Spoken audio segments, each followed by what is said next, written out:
এয়া এযোৰ নতুন কাপোৰ বেটাৰ কাৰণে নানীয়েকে দিছে। কাপোৰযোৰ ধুনীয়া লাগিছে বাৰু। এতিয়া পিন্ধাবলৈ সাজু মাকে।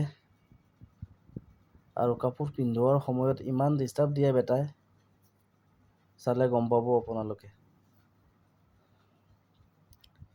নতুন কাপোৰ পিন্ধাৰ কিবা এটা বেলেগ জোচ। এয়া পিন্ধাবলৈ ওলাইছে এতিয়া।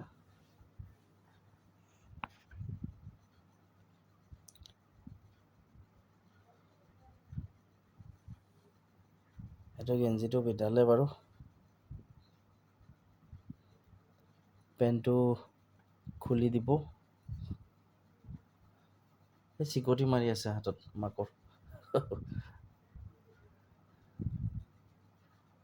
দৌৰিলে।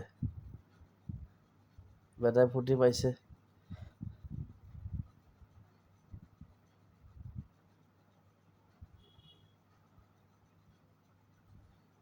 লাত মাৰি আছে ভৰিদি, ইমান দুষ্ট ই। বন্ধুসকল, এনেকুৱা ব্লগছবোৰ চাই থাকিব পাৰিব। মোৰ চেনেলটো লাইক কমেণ্ট শ্বেয়াৰ কৰি দিব কাইণ্ডলি, যাতে আগবঢ়াই ল'ব পাৰোঁ, নতুন বস্তু দেখাব পাৰোঁ আপোনালোকক।